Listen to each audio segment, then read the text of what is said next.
നമസ്കാരം. Middle east വാർത്തകൾ തുടങ്ങുന്നു. ആദ്യം നോക്കാം പ്രധാന തലക്കെട്ടുകൾ.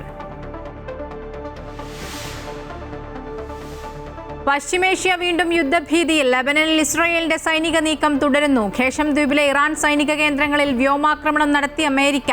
അമേരിക്കയുമായി യാതൊരു തരത്തിലുമുള്ള ആണവ ചർച്ചകൾ നടക്കുന്നില്ലെന്ന് ഇറാൻ. കുവൈറ്റിന് നേരെ ഇറാൻ നടത്തുന്ന തുടർച്ചയായ ആക്രമണത്തെ അപലപിച്ച് ഗൾഫ് സഹകരണ കൗൺസിൽ.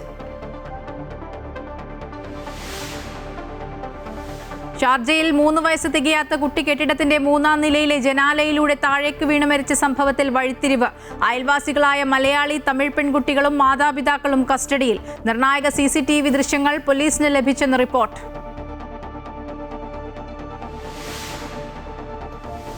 CBSE പരീക്ഷാ വീഴ്ചയിൽ നടപടിയുമായി വിദ്യാഭ്യാസ മന്ത്രാലയം. പരീക്ഷാ നടത്തിപ്പിന്റെ കരാർ കോംപ്റ്റ് കമ്പനിക്ക് നൽകിയതിൽ റിപ്പോർട്ട് തേടി.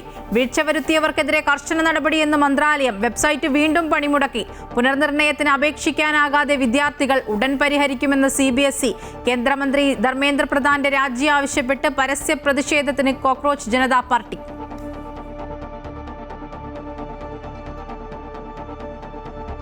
മാസപ്പടി കേസിൽ ED അന്വേഷണം സ്റ്റേ ചെയ്യാതെ ഹൈക്കോടതി. അന്വേഷണം തടയണമെന്ന ഹർജിയിൽ ഉത്തരവ് വെള്ളിയാഴ്ച. അതുവരെ ഹർജിക്കാർക്കെതിരെ നടപടി പാടില്ലെന്നും വീണ ഉൾപ്പെടെ കക്ഷിയല്ലാത്തവർക്കെതിരെ നടപടി തുടരാമെന്നും കോടതി. സംസ്ഥാനത്ത് സ്കൂളുകൾ തുറന്നു. 1ാം ക്ലാസ്സിലെത്തിയത് 3 ലക്ഷം കുട്ടികൾ.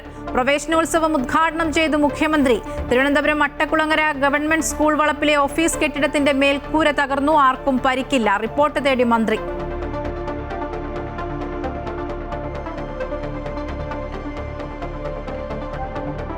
ഭൂതകാലത്ത് നിന്ന് മാറി വർത്തമാനകാലത്ത് ജീവിക്കാൻ പഠിക്കണമെന്ന് സദ്ഗുരു ശ്രീമാത അമൃതാനന്ദമയി ദേവി. വാക്കിലും പ്രവൃത്തിയിലും കൃത്യമായ ബോധം വേണമെന്നും അമ്മ. കോഴിക്കോട് ബ്രഹ്മസ്ഥാന മഹോത്സവം സമാപിക്കും.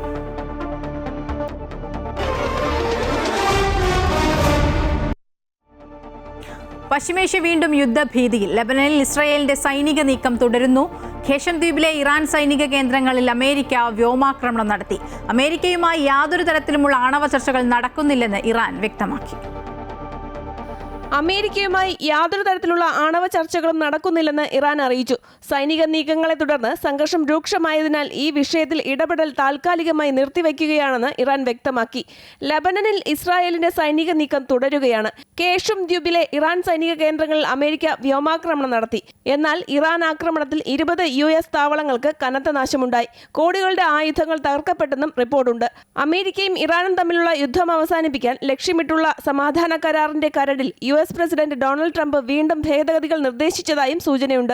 തന്ത്രപ്രധാനമായ ഹോർമുസ് കടലിടുക്ക് വീണ്ടും തുറക്കുന്നതും ഇറാന്റെ പക്കലുള്ള ഉയർന്ന തോതിൽ സമ്പുഷ്ടീകരിച്ച യുറേനിയം നീക്കം ചെയ്യുന്നതുമായി ബന്ധപ്പെട്ട കാര്യങ്ങളിലാണ് ട്രംപ് പുതിയ മാറ്റങ്ങൾ ആവശ്യപ്പെട്ടിരിക്കുന്നത്. മാസങ്ങൾ നീണ്ട യുദ്ധത്തിനു ശേഷം കഴിഞ്ഞ ഏപ്രിൽ 8-നാണ് ഇരു രാജ്യങ്ങളും തമ്മിൽ താൽക്കാലിക വെടിനിർത്തൽ നിലവിൽ വന്നത്. തുടർന്ന് പാകിസ്ഥാന്റെ മധ്യസ്ഥതയിലാണ് ഇരു രാജ്യങ്ങളിലെയും ഉദ്യോഗസ്ഥർ തമ്മിൽ സമാധാന ചർച്ചകൾ നടത്തുന്നത്. നിലവിൽ കരാർ പ്രകാരം 60 ദിവസത്തെ വെടിനിർത്തൽ, ഹോർമുസ് കടലിടുക്ക് തുറക്കൽ, ഇറാന്റെ ആണവ പദ്ധതിയെക്കുറിച്ച് വീണ്ടും ചർച്ചകൾ ആരംഭിക്കൽ എന്നിവയാണ് വ്യവസ്ഥ ചെയ്യുന്നത്. അതേസമയം തങ്ങളുടെ അവകാശങ്ങൾ പൂർണ്ണമായി സംരക്ഷിക്കപ്പെടാതെ കരാറിന് അംഗീകാരം നൽകില്ലെന്ന് ഇറാന്റെ ചീഫ് നെഗോഷിയേറ്റർ മുഹമ്മദ് ബാഗർ ഗാലിബാഫും വ്യക്തമാക്കി. എന്നാൽ അമേരിക്കയും ഇറാനും തമ്മിലുള്ള ആണവ യുദ്ധ വിരാമ കരാർ നിർണായക ഘട്ടത്തിലെത്തിയിരിക്കെ ലെബനനിലേക്കുള്ള ഇസ്രായേലിന്റെ സൈനിക നീക്കം പരസ്പര ധാരണകളെ ദുർബലപ്പെടുത്തുകയാണ്. News desk Amrita news. കുവൈറ്റിനെ ലക്ഷ്യമാക്കി ഇറാൻ നടത്തുന്ന തുടർച്ചയായ ആക്രമണത്തെ ഗൾഫ് സഹകരണ council secretary general Jasim Al Budaiwi ശക്തമായി അപലപിച്ചു. ഇറാന്റെ ഇത്തരത്തിലുള്ള നടപടികൾ തികച്ചും അപകടകരവും നിരുത്തരവാദിത്തപരമാണെന്നും അദ്ദേഹം അറിയിച്ചു. ഇത്തരം നടപടികൾ കുവൈറ്റിന്റെ പരമാധികാരത്തിനു മേലുള്ള കടന്നുകയറ്റവും രാജ്യാന്തര നിയമങ്ങളുടെ നഗ്നമായ ലംഘനവും മേഖലയുടെ സുരക്ഷയ്ക്കും സുസ്ഥിരതയ്ക്കും നേരിട്ടുള്ള ഭീഷണിയുമാണ്. മേഖലയിൽ സമാധാനം പുനഃസ്ഥാപിക്കാനുള്ള ഇത്തരം നടപടികൾ ദുർബലപ്പെടുത്തുമെന്നും GCC രാജ്യങ്ങളുടെ സുരക്ഷയുടെ അവിഭാജ്യ ഘടകമാണ് കുവൈറ്റിന്റെ സുരക്ഷ. ഈ അവസരത്തിൽ എല്ലാ അംഗരാജ്യങ്ങളോടും കുവൈറ്റിനോടൊപ്പം ഐക്യത്തോടെ ഉറച്ചു നിൽക്കുന്നതായും അദ്ദേഹം അറിയിച്ചു.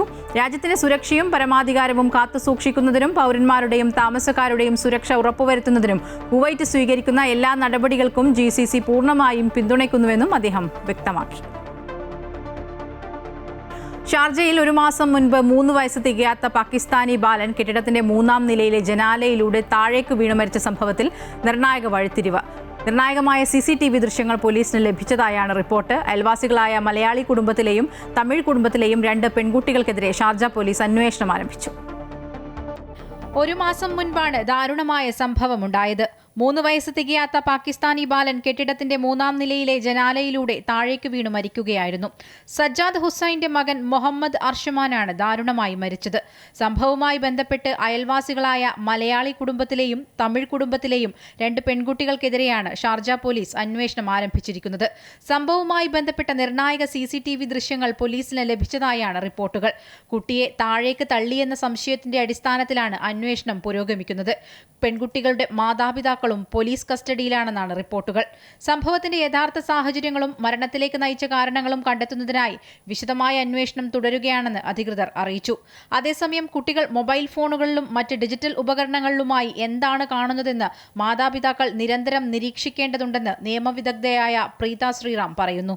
കുട്ടികളെ കായിക വിനോദ പ്രവർത്തനങ്ങളിൽ പങ്കെടുപ്പിക്കുന്നത് അവരുടെ മാനസികവും സാമൂഹികവുമായ വളർച്ചയ്ക്ക് സഹായകരമാണെന്നും അവർ പറഞ്ഞു. മെയിനായിട്ട് നമ്മൾ ശ്രദ്ധിക്കേണ്ടത് UAE കുട്ടികളെ കളിപ്പിക്കുമ്പോൾ അവരെന്താ കാണുന്നത് അതൊക്കെ ഭയങ്കര ഇമ്പോർട്ടൻസ് ആണ്. ഫോണിൽ കൊടുക്കാത്ത ആക്ടിവിറ്റീസ് എന്തെങ്കിലും കരാട്ടയോ അല്ലെങ്കിൽ ക്രിക്കറ്റോ ഇങ്ങനെ രീതിയിലേക്ക് കുട്ടികളെ വിടുന്നതായിരിക്കും എപ്പോഴും നമുക്ക് നല്ലത്. ഇത്തരം ദാരുണ സംഭവങ്ങൾ ഉണ്ടാകുമ്പോഴാണ് കുട്ടികളുടെ സുരക്ഷയുടെ പ്രാധാന്യം സമൂഹം കൂടുതൽ തിരിച്ചറിയുന്നതെന്നും സ്കൂൾ അവധിക്കാലങ്ങളിലും മറ്റും കുട്ടികളെ ദീർഘസമയം മുതിർന്നവർ നോക്കാതെ വിടുന്നത് ഒഴിവാക്കണമെന്നും അവർ കൂട്ടിച്ചേർത്തു. Amrita news, Dubai. CBSE പുനർമൂല്യനിർണ്ണയത്തിന് അപേക്ഷ നൽകാൻ കഴിയാതെ വിദ്യാർത്ഥികൾ. വെബ്സൈറ്റിൽ വീണ്ടും തകരാർ സംഭവിച്ചതായി വിദ്യാർത്ഥികളുടെ പരാതി. മാർക്ക് നൽകിയതിലും വ്യാപക പരാതിയാണുള്ളത്. പരീക്ഷാ വീഴ്ചയിൽ നടപടിയുമായി വിദ്യാഭ്യാസ മന്ത്രാലയം രംഗത്തെത്തി. കോംറ്റ് കമ്പനിക്ക് പരീക്ഷാ നടത്തിപ്പിന്റെ കരാർ നൽകിയതിൽ റിപ്പോർട്ടും ടെൻഡർ നടപടികളും വിശദാംശങ്ങളും തേടിയിട്ടുണ്ട്. CBSE +2 പരീക്ഷയിലും പുനർമൂല്യനിർണ്ണയ നടപടികളിലും വരുത്തിയ വീഴ്ചകളിൽ വിദ്യാഭ്യാസ മന്ത്രാലയം നടപടി ആരംഭിച്ചു. പരീക്ഷാ നടത്തിപ്പിന് കോംറ്റ് കമ്പനിക്ക് കരാർ നൽകിയതിൽ റിപ്പോർട്ട് തേടി. ടെൻഡർ നടപടികളുടെ വിശദാംശങ്ങളും ശേഖരിച്ചു. അന്വേഷണ റിപ്പോർട്ടിന്റെ അടിസ്ഥാനത്തിൽ വീഴ്ച വരുത്തിയ ഉദ്യോഗസ്ഥർക്കെതിരെ കർശന നടപടിയുണ്ടാകുമെന്നും മന്ത്രാലയം വ്യക്തമാക്കി. ഉത്തരക്കടലാസുകൾ ഡിജിറ്റൽ രൂപത്തിലാക്കി മൂല്യനിർണ്ണയം നടത്തിയ ഓൺ സ്ക്രീൻ മാർക്കിംഗ് സംവിധാനത്തിൽ പാളിച്ച ഉണ്ടായെന്നാണ് വിലയിരുത്തൽ. +2 പുനർമൂല്യനിർണ്ണയത്തിനുള്ള അപേക്ഷകൾ ഇന്നു മുതൽ സ്വീകരിച്ചു തുടങ്ങി. വെബ്സൈറ്റിലെ തകരാറുകൾ പരിഹരിച്ചുവെന്ന് CBSE അവകാശപ്പെട്ടെങ്കിലും പുനർമൂല്യനിർണ്ണയത്തിന് അപേക്ഷിക്കാൻ സാധിക്കുന്നില്ലെന്ന് വിദ്യാർത്ഥികൾ പരാതി ഉയർത്തി. വെബ്സൈറ്റ് തകരാർ കാരണം അപേക്ഷ പൂർത്തീകരിക്കാനാകുന്നില്ലെന്ന് സ്ക്രീൻഷോട്ടുകൾ സഹിതമാണ് വിദ്യാർത്ഥികൾ പരാതിപ്പെട്ടത്. നേരത്തെ ഉത്തരക്കടലാസിന്റെ പകർപ്പ് ലഭിക്കുന്നതിനും സാങ്കേതിക പിഴവ് നേരിട്ടിരുന്നു.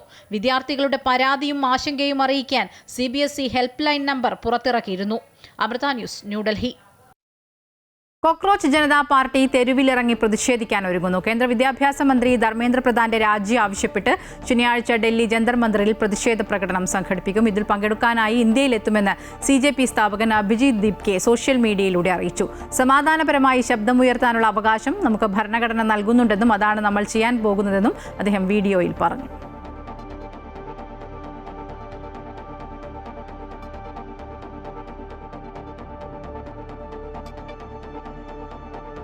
മാസപ്പടി കേസിൽ CMRL അപ്പീൽ ഹൈക്കോടതി ഡിവിഷൻ ബെഞ്ച് വെള്ളിയാഴ്ച വിധി പറയും. അതുവരെ CMRLനെതിരെ തുടർ നടപടിയില്ലെന്ന് ED.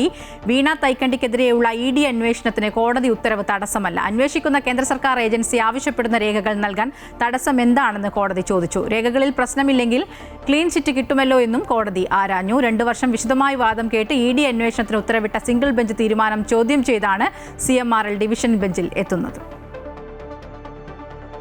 CMRന്റെ ഹർജിയിൽ വെള്ളിയാഴ്ച വിധി പറയുന്നവരെയാണ് ED അന്വേഷണത്തിന് താൽക്കാലിക വിരാമം ഹർജി നൽകിയ CMRന് മാത്രമാണ് ബാധകം. എന്നാൽ EDക്ക് വീണ തൈക്കണ്ടിയുടെ കേസ് അന്വേഷിക്കുന്നതിന് തടസ്സമില്ല. കേസിൽ ഇരട്ട അന്വേഷണം നടക്കുന്നുവെന്ന് ആരോപിച്ചാണ് CMR ഹൈക്കോടതിയെ സമീപിച്ചത്.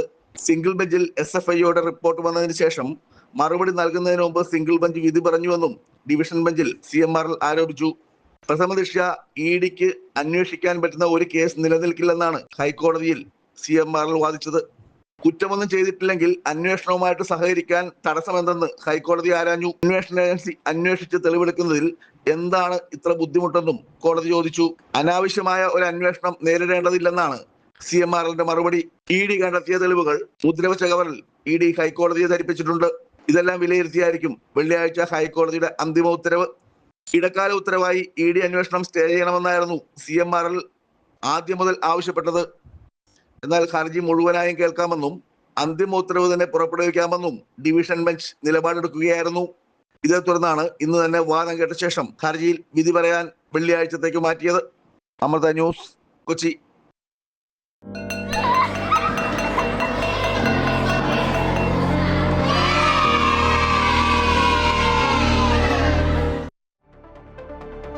മധ്യവേനൽ അവധിക്ക് ശേഷം വർണ്ണാഭമായ പ്രവേശനോത്സവത്തോടെ പുതിയ അധ്യയന വർഷത്തിന് തുടക്കമായി. Thiruvananthapuram Pattom government model girls higher secondary സ്കൂളിൽ പ്രവേശനോത്സവത്തിന്റെ സംസ്ഥാനതല ഉദ്ഘാടനം മുഖ്യമന്ത്രി വി.ഡി. സതീശൻ നിർവഹിച്ചു.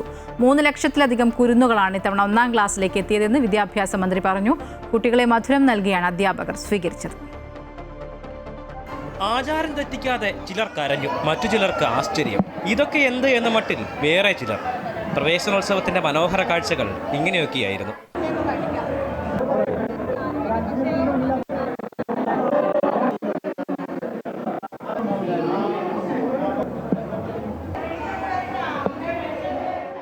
സമ്മാനമായി കിട്ടിയ വർണ്ണക്കുടകളും ബാഗുകളും ചിലർ അമ്പരപ്പോടെ നോക്കി.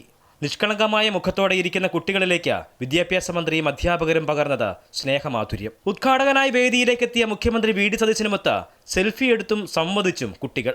സംസ്ഥാനത്തെ സ്കൂളുകളിൽ ഉത്സവച്ചായ പകർന്ന അന്തരീക്ഷമെന്ന് മന്ത്രി എൻ ശംസുദ്ദീൻ. നമ്മളൊരു പുതിയ അധ്യയന വർഷത്തിന് ഇന്ന് തുടക്കം കുറിക്കുകയാണ്. കഴിഞ്ഞ കാലങ്ങളിലെ പോലെ തന്നെ വളരെയേറെ ഉത്സവച്ചായ പകർന്ന അന്തരീക്ഷത്തിലാണ് കേരളത്തിലെ സ്കൂളുകളിൽ ഈ ദിനം ആചരിക്കുന്നത്. സ്കൂൾ തുറന്ന ദിവസത്തിൽ മഴയില്ലല്ലോ എന്ന പരിഭവത്തിൽ മുഖ്യമന്ത്രി. കാലഘട്ടത്തിന്റെ പ്രത്യേകതയും അറിവ് നേടേണ്ടതിന്റെ പ്രാധാന്യവും ഓർമ്മിപ്പിച്ചു അദ്ദേഹം. എന്തൊരു സന്തോഷകരമായ ദിവസമാണിത്. പക്ഷെ എനിക്കൊരു സങ്കടമുണ്ട് ഇന്നത്തെ ദിവസം. കാരണം മഴ പെയ്യുന്നില്ല എന്നുള്ളതാണ് സങ്കടം. ഞങ്ങളൊക്കെ പഠിക്കുമ്പോൾ സ്കൂൾ തുറക്കുന്ന ദിവസം ഉറപ്പായി മഴ പെയ്യുമായിരുന്നു. ഞങ്ങളുടെ സ്വപ്നം, നിങ്ങളുടെ മാതാപിതാക്കളുടെ സ്വപ്നം സാക്ഷാത്കരിക്കാനുള്ള നിശ്ചയദാർഢ്യത്തോടെ, ലക്ഷ്യബോധത്തോടെ മുന്നോട്ട് പോകണം എന്ന് അഭ്യർത്ഥിച്ചുകൊണ്ട് ഞാൻ എല്ലാ നന്മകളും, ഈ ദിവസത്തിൻ്റെ നന്മകൾ നിങ്ങൾക്ക് എല്ലാവർക്കുമായി നേർന്നുകൊണ്ട് ഈ പ്രവേശന ഉത്സവ പരിപാടി ഉദ്ഘാടനം ചെയ്തതായി അറിയിക്കുന്നു. നന്ദി. ഈ അധ്യയന വർഷത്തിലെ അക്കാദമിക് കലണ്ടറിന്റെ പ്രകാശനവും വേദിയിൽ നടന്നു. 3 മുഖ്യമന്ത്രിമാരുമായി പട്ടം സ്കൂളിലെ വേദി പങ്കിടാൻ കഴിഞ്ഞതിന്റെ സന്തോഷം ആരോഗ്യമന്ത്രി കെ മുരളീധരനും പങ്കിട്ടു. സൈബർ സുരക്ഷാ പ്രതിജ്ഞയും ഏവരും ഏറ്റുചൊല്ലി. സൈബർ ബുള്ളിയിങ്, വ്യാജ വാർത്തകൾ, മോശം ഉള്ളടക്കങ്ങൾ എന്നിവയെ ഞാൻ നിരുത്സാഹപ്പെടുത്തും. 35 ലക്ഷം വിദ്യാർത്ഥികളാണ് ഇത്തവണ സ്കൂളിലേക്ക് എത്തുന്നത്. അമൃത ന്യൂസ്, തിരുവനന്തപുരം. തിരുവനന്തപുരത്ത് സ്കൂൾ പരിസരത്ത് പ്രവർത്തിച്ച SSA കെട്ടിടത്തിന്റെ മേൽക്കൂര തകർന്നു വീണു. ഓഫീസ് സമയം കഴിഞ്ഞതിനാൽ വലിയ അപകടമാണ് ഒഴിവായത്. LDF സർക്കാർ 6 വർഷത്തിനിടെ 2 തവണ അറ്റകുറ്റപ്പണി നടത്തിയ കെട്ടിടം തകർന്നതിൽ കോർപ്പറേഷൻ സർക്കാരിനോട് അന്വേഷണം ആവശ്യപ്പെടുമെന്ന് മേയർ വി രാജേഷ് പറഞ്ഞു. സമഗ്ര അന്വേഷണം വേണമെന്ന് മുൻമന്ത്രി വി ശിവൻകുട്ടിയും ആവശ്യപ്പെട്ടു. വിലവർദ്ധനവിൽ പൊറുതിമുട്ടി ജനങ്ങൾ. രാജ്യത്ത് വീണ്ടും പാചകവാതക വില വർദ്ധിച്ചു. 19 കിലോഗ്രാം വാണിജ്യ സിലിണ്ടറിന് 46 രൂപയാണ് കൂടിയത്. വിലവർദ്ധനവിൽ ആശങ്കയിലാണ് ഹോട്ടൽ ഉടമകൾ. ചെലവ് കൂടുമെന്നതിനാൽ ഭക്ഷണ വില കൂട്ടാനും ഹോട്ടലുകാർ നിർബന്ധിതരായേക്കും.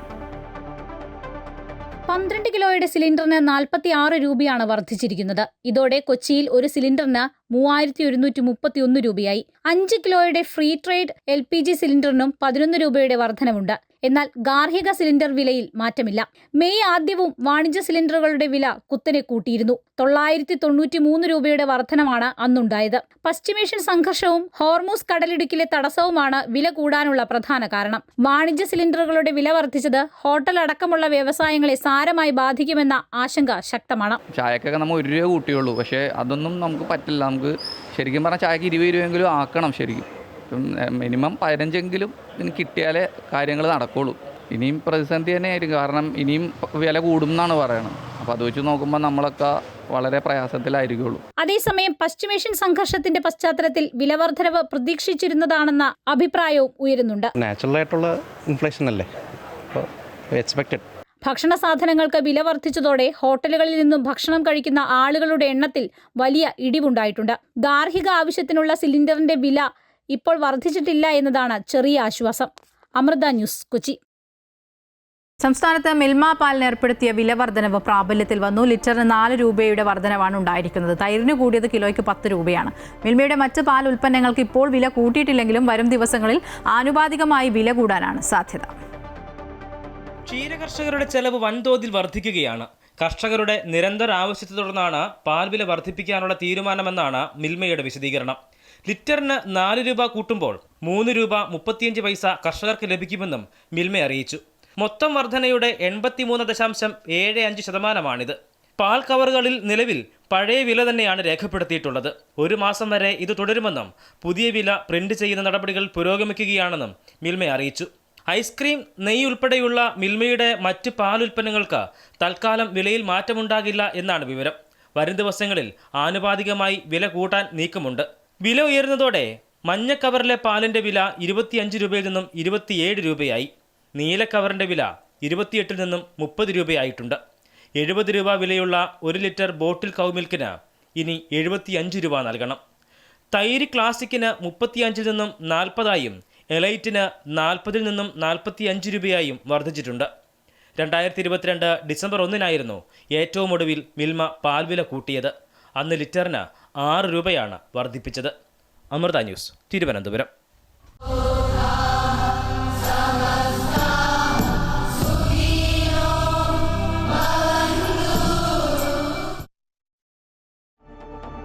ഭൂതകാലത്ത് നിന്ന് മാറി വർത്തമാനകാലത്ത് ജീവിക്കാൻ പഠിക്കണമെന്ന് സദ്ഗുരു ശ്രീ മാതാ അമൃതാനന്ദമയി ദേവി. ജീവിതം അനന്തമാണ്, നീർക്കുമിള പോലെ ഏത് നിമിഷവും പൊട്ടാവുന്നതാണ്. വാക്കിലും പ്രവൃത്തിയിലും കൃത്യമായ ബോധം വേണമെന്നും അമ്മ പറഞ്ഞു. കോഴിക്കോട് ബ്രഹ്മസ്ഥാന മഹോത്സവത്തിന് പരിസമാപ്തി കുറിക്കുന്ന ഇന്നും ആയിരങ്ങളാണ് അമ്മയുടെ ദർശന പുണ്യം തേടി എത്തിയത്.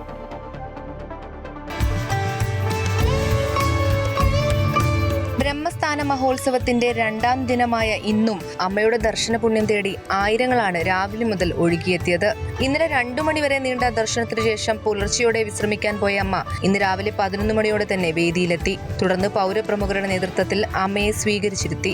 മാതൃഭൂമി ചെയർമാനും മാനേജിംഗ് എഡിറ്ററുമായ PV Chandran, Mathrubhumi managing director MV Shreyams Kumar, joint managing editor PV Nitish, deputy എഡിറ്ററായിരുന്ന MP ഗോപിനാഥ്, BJP സെൽ സംസ്ഥാന കോർഡിനേറ്റർ VK സജീവൻ, BJP സംസ്ഥാന കമ്മിറ്റി അംഗം KV സുധീർ തുടങ്ങിയവർ അമ്മയെ ഹാരാർപ്പണം ചെയ്തു. തുടർന്ന് പരിസ്ഥിതി ദിനത്തിന് മുന്നോടിയായി നട്ടുപിടിപ്പിക്കാനുള്ള വൃക്ഷത്തൈകൾ മാതാ അമൃതാനന്ദമയി മഠത്തിന്റെ യുവജന വിഭാഗമായ അയുതിന്റെ പ്രവർത്തകർക്ക് വിശിഷ്ട വ്യക്തികൾ കൈമാറി. തുടർന്ന് അനുഗ്രഹ പ്രഭാഷണവും നടത്തി. വിനയവും ക്ഷമയും സഹനവും വിശാല മനസ്കതയും ജീവിത വിജയത്തിന് ആധാരമെന്ന് പറഞ്ഞു തുടങ്ങിയ അമ്മ ഭൂതകാലത്തു നിന്നും മാറി വർത്തമാനകാലത്ത് ജീവിക്കാൻ നാം പഠിക്കണമെന്ന് സന്ദേശം നൽകി. ഭൂതവും ഭാവിയും വർത്തമാനത്തിലായിരിക്കണം. ഈ നിമിഷമാണ് നമ്മുടെ കയ്യിലുള്ളത്. അപ്പോൾ ആ വർത്തമാനത്തിൽ നമ്മൾ നല്ല കർമ്മം ചെയ്താൽ തീർച്ചയായിട്ടും 90% വ്യത്യാസം ഉണ്ടാക്കാം. പിന്നെ വരുന്ന സാഹചര്യങ്ങൾ നമ്മൾ നേരിട്ടേ പറ്റുള്ളൂ, അല്ലാതെ നേരിടാൻ പഠിക്കണം എന്നുള്ളതാണ്. തുടർന്ന് ഭക്തിഗാനസുധയും നടന്നു.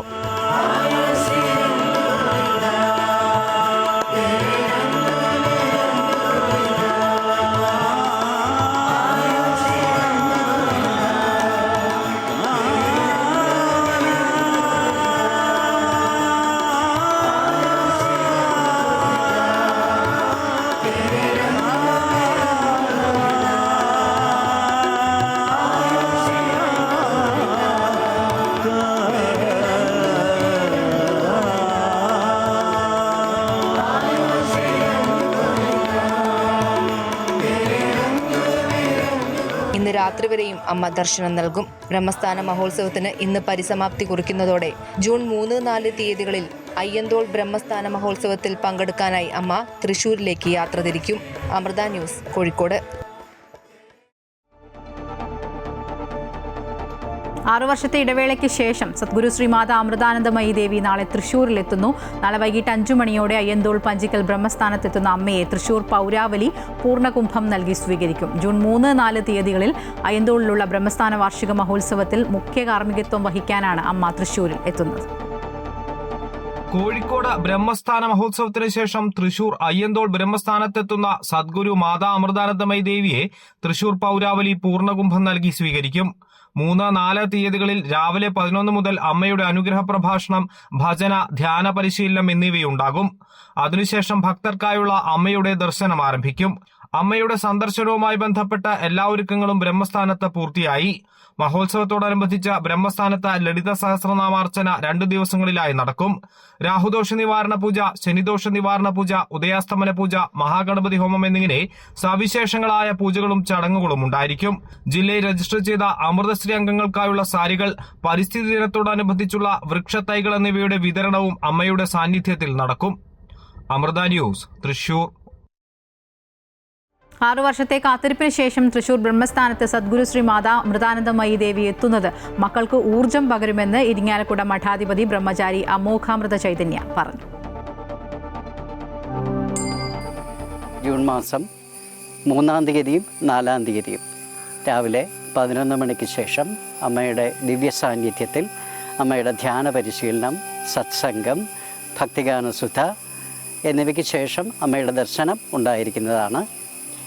അതേപോലെ തന്നെ ജൂൺ 3-ാം തീയതി രാവിലെ രാഹുദോഷ നിവാരണ പൂജയും 4-ാം തീയതി രാവിലെ ശനിദോഷ നിവാരണ പൂജയും ഉണ്ടായിരിക്കുന്നതാണ്. ഭക്തജനങ്ങൾക്ക് പങ്കെടുക്കാനുള്ള സകലവിധ സജ്ജീകരണങ്ങളും പൂർത്തിയായി വരുന്നു. തൃശ്ശൂർ മാതാ അമൃതാനന്ദമയി മഠത്തിൻ്റെ പേരിൽ എല്ലാവരെയും അമ്മയുടെ ദിവ്യ വചസ്സുകളെ കേൾക്കുവാനും ആ ഭജനയിലൂടെ ശാന്തിയും ആനന്ദവും നുകരുവാനും എല്ലാവരെയും സഹർഷം സ്വാഗതം ചെയ്തുകൊള്ളുന്നു. ഓം അമൃതേശ്വരി നമഃ. ലോകത്തിന്റെ മുഴുവൻ അമ്മയായ സദ്ഗുരു ശ്രീമാത അമൃതാനന്ദമയി ദേവി തൃശൂരിലെ ജനങ്ങളെ അനുഗ്രഹിക്കാനായി എത്തുമ്പോൾ അമ്മയുടെ പാദസ്പർശം കൊണ്ട് ഒരിക്കൽ കൂടി ഈ പൂരനഗരി ധന്യമാകുമെന്ന് മഹാമണ്ഡലേശ്വർ സ്വാമി ആനന്ദവനം ഭാരതി പറഞ്ഞു. ലോകത്തിൻ്റെ മുഴുവൻ അമ്മയായ മാതാ അമൃതാനന്ദമയി ദേവി അമ്മ തൃശ്ശിവപേരൂരിലെ ജനങ്ങളെ അനുഗ്രഹിക്കാനായി ആ കൃപയുടെ സ്നേഹാശ്ലേഷണം നൽകാനായി ഈ ജൂൺ 2, 3, 4 തീയതികളിലായിട്ട് അയ്യന്തോളിലെ ബ്രഹ്മസ്ഥാന ക്ഷേത്രോത്സവത്തിൻ്റെ ഭാഗമായി എത്തിച്ചേരുകയാണ്. നിരവധി വർഷങ്ങൾ അമ്മയുടെ പാദസ്പർശം കൊണ്ട് ഈ നഗരി ധന്യമായിട്ടുണ്ട്. ആ അനുഗ്രഹം കൊണ്ട്, കൃപ കൊണ്ട് നമ്മൾ ധന്യരായിട്ടുണ്ട്. പക്ഷേ കോവിഡും മറ്റും മൂലമുണ്ടായ ചില ബുദ്ധിമുട്ടുകൾ നിമിത്തം കഴിഞ്ഞ കുറച്ച് വർഷങ്ങളായിട്ട് ആ ഒരു ദിവ്യ സാന്നിധ്യം നേരിൽ ഇവിടെ എത്തുന്നത് ഒരിടവേള ഉണ്ടായിരിക്കുകയായിരുന്നു. 6 വർഷത്തെ ഇടവേള. അതിനുശേഷം വീണ്ടും അമ്മ നമ്മുടെ മണ്ണിലേക്ക് എത്തുകയാണ്. ആ ദിവ്യാനുഗ്രഹത്തിന് പാത്രീഭൂതരാകുന്നതിന് വേണ്ടിയിട്ട് എല്ലാ സജ്ജനങ്ങളെയും എല്ലാ ഭക്തരെയും തൃശ്ശൂർ അയ്യന്തോളിലെ ബ്രഹ്മസ്ഥാന ക്ഷേത്രത്തിലേക്ക് സാദരം ക്ഷണിക്കുന്നു. ഓം നമഃ ശിവായ. കുവൈറ്റിൽ 3 തടവുകാർ ജയിൽ ചാടിയ സംഭവത്തിൽ പ്രത്യേക അന്വേഷണ സമിതി രൂപീകരിക്കാൻ 1-ാം ഉപപ്രധാനമന്ത്രിയും ആഭ്യന്തരമന്ത്രിയുമായ Sheikh Fahad Yusuf Saud Al Sabah ഉത്തരവിട്ടു. തടവുകാരെ പിടികൂടുന്നതിനാവശ്യമായ എല്ലാ നടപടികളും അതിവേഗം സ്വീകരിക്കണമെന്നും മന്ത്രി നിർദ്ദേശിച്ചു.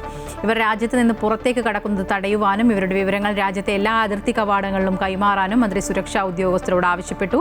രക്ഷപ്പെട്ട തടവുകാരുമായി സമ്പർക്കത്തിൽ ഏർപ്പെടുന്നത് ഒഴിവാക്കണമെന്നും ഇവരുമായി ബന്ധപ്പെട്ട എന്തെങ്കിലും വിവരങ്ങൾ ലഭിക്കുന്നവർ 112 എന്ന അടിയന്തര ഹെൽപ്പ് ലൈൻ നമ്പറിൽ ഉടൻ റിപ്പോർട്ട് ചെയ്യണമെന്നും ആഭ്യന്തര മന്ത്രാലയം പൊതുജനങ്ങളോട് അഭ്യർത്ഥിച്ചു. ഇവർക്ക് ഏതെങ്കിലും രീതിയിൽ സഹായം നൽകുകയോ അഭയം നൽകുകയോ ചെയ്യുന്നവർക്കെതിരെ ശക്തമായ നിയമ നടപടികൾ സ്വീകരിക്കുമെന്നും മന്ത്രാലയം മുന്നറിയിപ്പ് നൽകി. UAEയിൽ വെഗോവി ഗുളികയ്ക്ക് ആരോഗ്യ മന്ത്രാലയം അംഗീകാരം നൽകി. അമിതവണ്ണവും ശരീരഭാരവും നിയന്ത്രിക്കുന്നതിനായി ദിവസത്തിൽ 1 നേരം മാത്രം കഴിക്കാവുന്ന ഗുളികയാണിത്. പ്രമുഖ ഫാർമസ്യൂട്ടിക്കൽ കമ്പനിയായ നോവോ നോർഡിസ്ക് വികസിപ്പിച്ചെടുത്ത വെഗോവി ഇഞ്ചക്ഷൻ രൂപത്തിലുള്ള ചികിത്സകളെ അപേക്ഷിച്ച് രോഗികൾക്ക് കൂടുതൽ സൗകര്യപ്രദമായി ഉപയോഗിക്കാനാകും. കൃത്യമായ ഭക്ഷണക്രമത്തിനും വ്യായാമത്തിനുമൊപ്പം ഉപയോഗിക്കുമ്പോൾ ദീർഘകാലാടിസ്ഥാനത്തിൽ ശരീരഭാരം കുറയ്ക്കാൻ സഹായിക്കുമെന്ന് ക്ലിനിക്കൽ പഠനങ്ങൾ വ്യക്തമാക്കുന്നു. ശരീരഭാരം നിയന്ത്രിക്കുന്നതിനൊപ്പം അമിതവണ്ണവുമായി ബന്ധപ്പെട്ട ഹൃദയാഘാതം, സ്ട്രോക്ക് തുടങ്ങി ഗുരുതര ആരോഗ്യ പ്രശ്നങ്ങളുടെ സാധ്യത കുറയ്ക്കാനും ഈ മരുന്നിന് കഴിയുമെന്ന് ആരോഗ്യ വിദഗ്ധർ ചൂണ്ടിക്കാട്ടുന്നു. അമിതവണ്ണം ചികിത്സാ രംഗത്ത് പുതിയ പ്രതീക്ഷകൾ നൽകുന്ന ഈ തീരുമാനം UAEയിലെ പൊതുജനാരോഗ്യ മേഖലയ്ക്ക് വലിയ മുന്നേറ്റമായാണ് വിലയിരുത്തപ്പെടുന്നത്. കുവൈറ്റിൽ 3 മാസത്തെ ഇടവേളയ്ക്ക് ശേഷം കുവൈറ്റ് അന്താരാഷ്ട്ര വിമാനത്താവളത്തിൽ നിന്ന് ഇന്നു മുതൽ വിദേശ വിമാന കമ്പനികളുടെ പ്രവർത്തനം പുനരാരംഭിച്ചു. ടെർമിനൽ 1 നിന്നാണ് വിദേശ വിമാന കമ്പനികളുടെ പ്രവർത്തനം. ഇന്ത്യയിലേക്ക് ഇൻഡിഗോ എയർലൈൻ മാത്രമാണ് ഇന്ന് സർവീസ് ക്രമീകരിച്ചിരിക്കുന്നത്. എയർ ഇന്ത്യ വിമാനം നാളെ മുതലാണ് സർവീസ് നടത്തുക.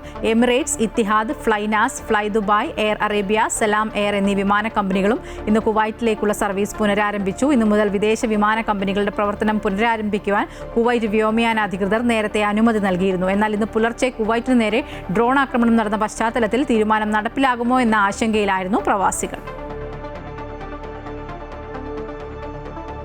Saudi Arabian Malayali tailors associations എന്ന സാംറ്റ വിവിധ കലാ-സാംസ്കാരിക പരിപാടികളോടെ 8ാമത് വാർഷികാഘോഷം സംഘടിപ്പിച്ചു. ഖൽബിലാണ് ജിദ്ദ എന്ന പേരിൽ ജിദ്ദയിൽ നടന്ന പരിപാടി സംഘടനാ മികവ് കൊണ്ട് ശ്രദ്ധേയമായി. സാംറ്റയുടെ 8ാം വാർഷികം ജിദ്ദയിലെ കിലോപത്ത് എലൈറ്റ് ഓഡിറ്റോറിയത്തിലാണ് അരങ്ങേറിയത്. പരിപാടിയിൽ ശ്രീത അനിൽകുമാറിന്റെ നേതൃത്വത്തിൽ കലാരത്ന കുട്ടികൾ അവതരിപ്പിച്ച ഒപ്പന, ഡാൻസ് എന്നിവ ഏറെ ശ്രദ്ധിക്കപ്പെട്ടു.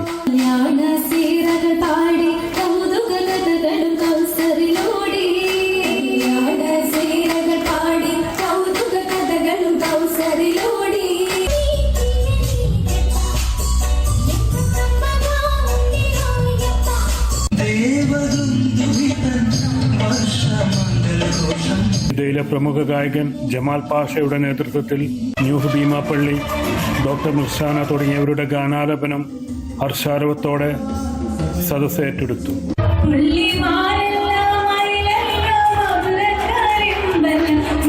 ഗ്രീൻസ് ജിദ്ദ കണ്ണൂരിന്റെ മുട്ടിപ്പാട്ട് പരിപാടിക്ക് ഇരട്ടി മധുരമായി. പരിപാടിയുടെ ഭാഗമായി നടന്ന സാംസ്കാരിക സമ്മേളനം ജിദ്ദ പൗരവലി ചെയർമാൻ കബീർ കൊണ്ടോട്ടി ഉദ്ഘാടനം ചെയ്തു. പ്രസിഡന്റ് അൻസാരി അധ്യക്ഷനായിരുന്നു. വിവിധ സംഘടനാ നേതാക്കളായ VP മുസ്തഫ, ഷിബു തിരുവനന്തപുരം, സോഫിയ സുനിൽ, ഉമ്മർ കോലാനി, മാധ്യമ പ്രവർത്തകരായ മുസാഫിർ, ജാഫർ അലി പാലക്കോട്, സുൽഫി ഖുറദായി എന്നിവർ സംസാരിച്ചു. പരിപാടിയിൽ നിരവധി പേർക്ക് സഹായ വിതരണം നടത്തി. ചടങ്ങിൽ മുഹമ്മദ് അമാൻ, ആമിന മുഹമ്മദ്, അയ്യൂബ് കരപ്പടന്ന എന്നിവരെ ആദരിച്ചു.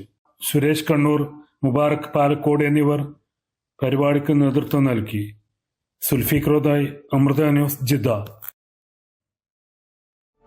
പശ്ചിമബംഗാളിൽ തൃണമൂൽ കോൺഗ്രസ് പിളർപ്പിലേക്ക്. മമതാ ബാനർജി വിളിച്ച MLA-മാരുടെ യോഗത്തിൽ വിട്ടുനിന്ന നേതാക്കൾ പാർട്ടി വിട്ടേക്കും. അതേസമയം മന്ത്രിസഭാ വിപുലീകരണത്തിന് പിറകെ ബംഗാളിൽ സർക്കാർ ബസ്സുകളിൽ സ്ത്രീകൾക്ക് സൗജന്യ സേവനം ആരംഭിച്ചതായി മുഖ്യമന്ത്രി സുവേന്ദു അധികാരി അറിയിച്ചു.